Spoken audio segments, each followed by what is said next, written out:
Did you know that how you care for yourself during your period affects your mental and emotional health as well as your physical health? Your immune system is stronger. You reduce challenges with premenstrual syndrome or PMS. Proper period care is seldom talked about in Western culture and yet plays a pivotal role in reducing period problems and strengthening your body all month long. In this week's episode, we look at why self care isn't selfish during our bleeding days and what you can do to improve your health today with these simple tools. Hi, I'm Adrienne Irizarry. I'm an Eastern medicine practitioner who is passionate about women's health and helping women live their best lives. My goal is to put you in the driver's seat of your menstrual health, offering period solutions for a symptom-free life. Statements made in this program are for educational purposes only and not intended as a substitution for medical consultation or advice. We do not claim to diagnose, treat, or cure any diseases. This podcast is inclusive and welcomes all gender identities. The focus of the program is on biological function, and we will use the term women throughout, but it is referencing physiological and social challenges for biology, not identity. Come as you are, I am happy you're here and welcome all performances of identity. I hope you find something helpful in this show.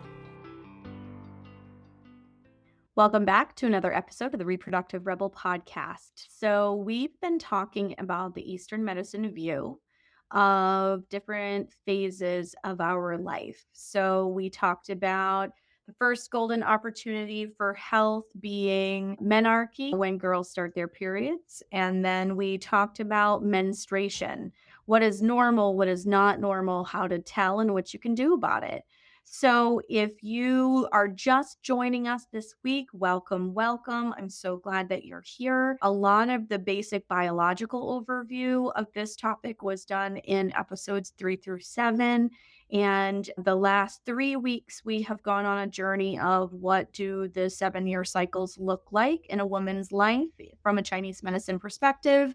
And then we've covered menarche and menstruation. So we've been going on a little bit of a journey. So if you are new to the show, again, welcome. I'm so glad that you're here. I would encourage you to go back and check out some of those episodes so that you have all of the groundwork information for some of these conversations. And if you have been listening all the while, welcome back. I'm so glad that you're here. This week, we're going to be talking specifically about the period. So I know that last week we talked about menstruation. We were talking about menstruation in the grand scheme of the entire month and the phase of your life. But let's specifically look at the period itself.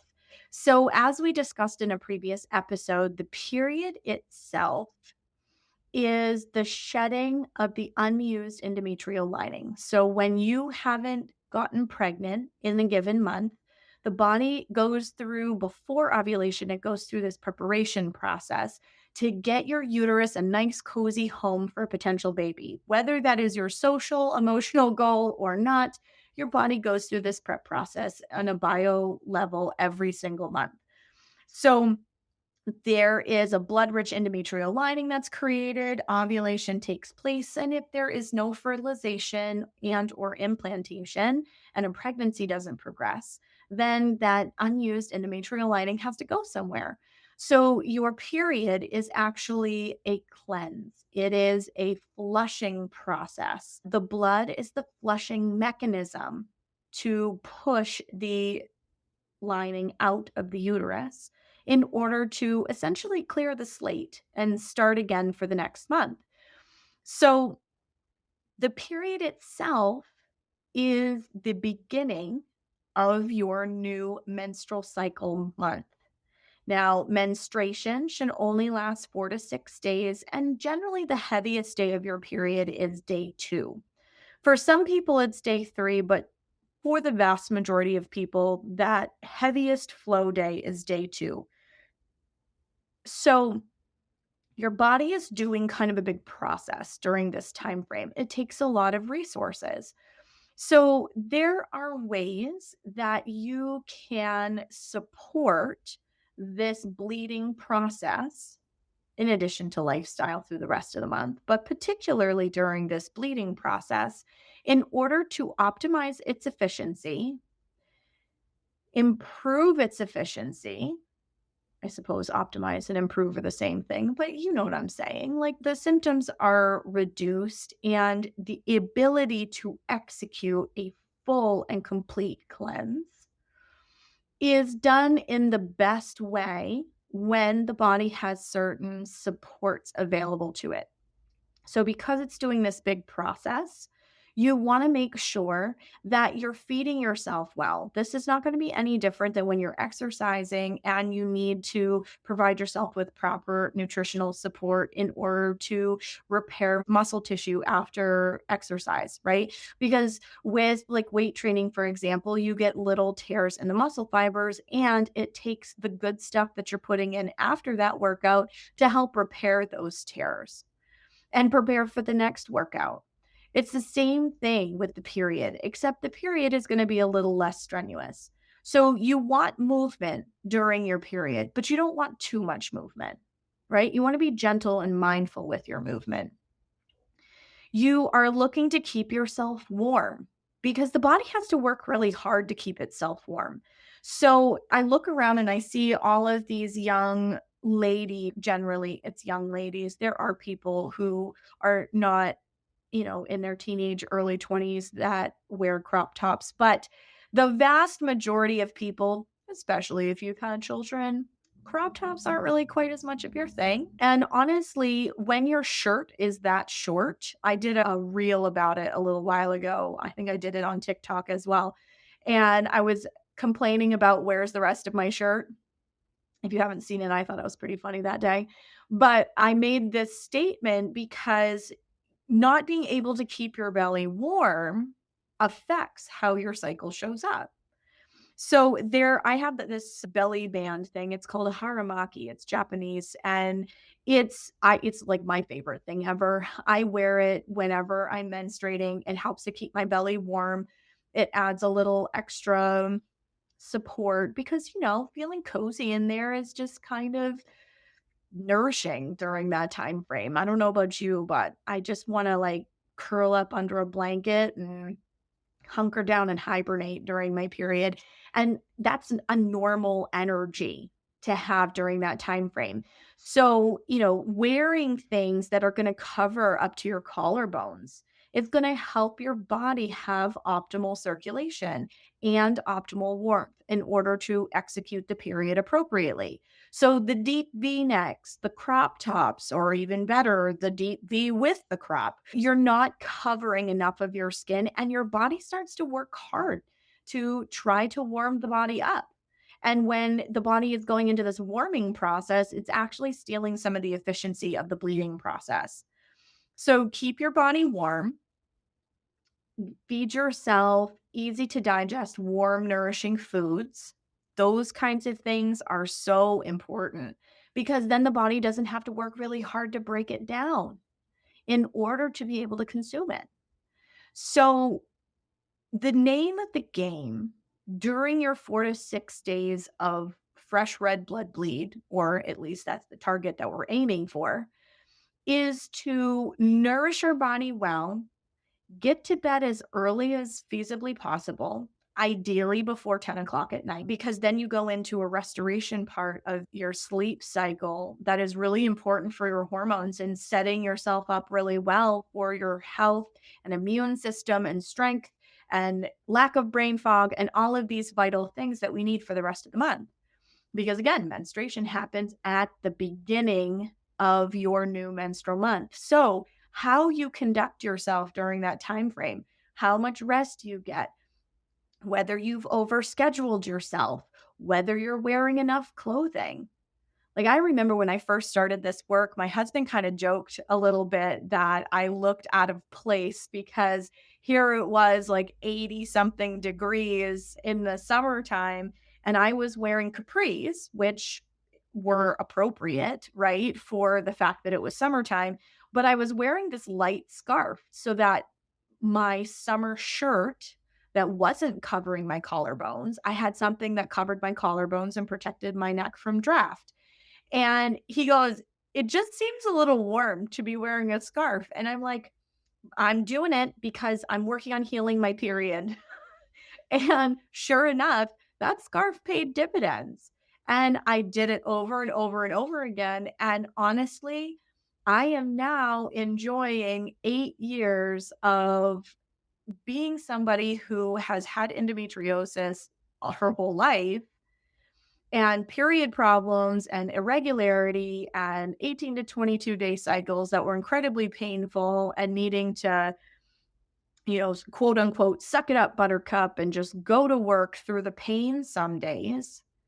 And wearing this goofy little scarf to the grocery store, where when I knew I went in, it was going to be air conditioned in there.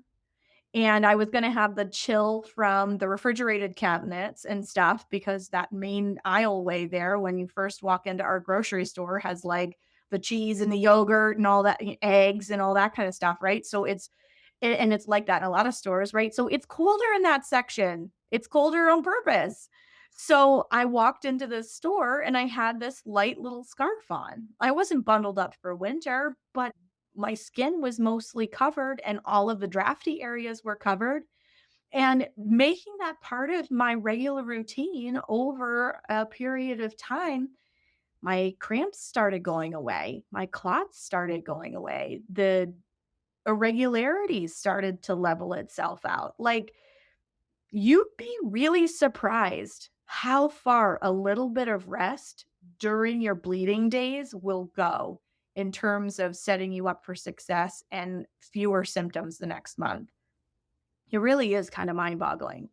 So, if you are interested in learning a little bit more about the specifics around period care, I have a mini course in the Tao of Women Institute called Proper Period Care.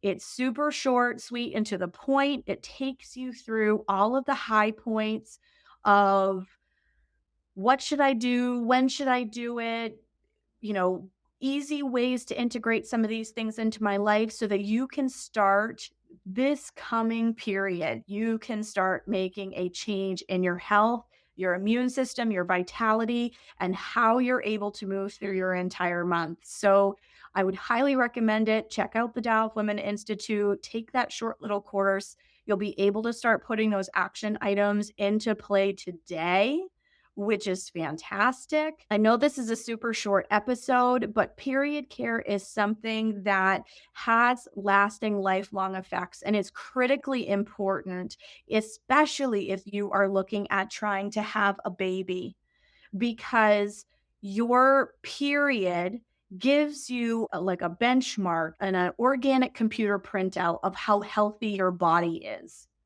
and how well or not well you have taken care of yourself throughout the course of that month. And when you are trying to get pregnant, your body gets pregnant from a place of abundance. And if your body is perceiving scarcity and your cycle isn't optimal, then fertility will be challenged. And you don't want your fertility to be challenged. So, really, it all starts with proper period care. And whether your goal is to have a baby or not, properly taking your care of yourself during your period changes your experience with your immune system, with your fertility, and everything else beyond it. So, I know that I've repeated myself a couple of times, but it's because I just cannot emphasize enough how critically important taking care of your body during those 4 to 6 days of fresh red blood so that you come out of that experience nice and strong and healthy. And then, no matter what your goals are to get pregnant, to prevent pregnancy, it doesn't matter. If your cycle from start to finish is healthy, all of your biomarkers are going to be there in order for you to be able to plan. I don't have any intention on getting pregnant. I'm coming into my fertile window. Now I can take proactive steps to make sure I don't get pregnant. So just keep in mind that the period is not the end of the sentence, it's actually the beginning. And if you focus in a meaningful way on the start of your health journey being to properly support your period and how it's showing up, you are opening the door for you to be in complete control over your fertility and the rest of your life goals. Because if it's not time to have a baby right now, you can very easily prevent pregnancy. If it is time or you're thinking about trying to have a baby, you'll be able to look at that period or work with somebody like me who knows how to read periods. I have a client that jokingly calls me the period whisperer. You'll be able to look at that organic computer printout and say, okay, I need to support myself a little more with this or with that in order to set myself up for optimal fertility. And then, whenever you and your partner are ready to try, your body will be ready to start when you're ready to start because you are what you eat. You literally are laying the groundwork every single time you go through a full and complete menstrual cycle. Your organic computer printout in menstruation will tell you how close you are to optimal fertility or not. So your period gives you some very critical vital information. So proper period care, Tao of Women Institute, it's a short, quick little mini course, incredibly packed with information that you can start today in order to make an impact in your health tomorrow. Thank you for joining me for another episode of Reproductive Rebel. Reproductive Rebel is recorded by certified peri-steam hydrotherapist, herbalist, sound healer, and Chinese nutritional therapist Adrienne Irizarry of Moon Essence LLC. If you are interested in setting up an appointment with Adrienne for one-on-one support, ordering from our store, or checking out our course offerings, visit our website at moonessence.life. Be sure to subscribe to our newsletter to get insider information on upcoming events and offerings. Join the conversation. Like us and follow Moon Essence Me on Instagram, Facebook, Twitter, or LinkedIn. Your voices make this program possible. Thank you all for your continued support.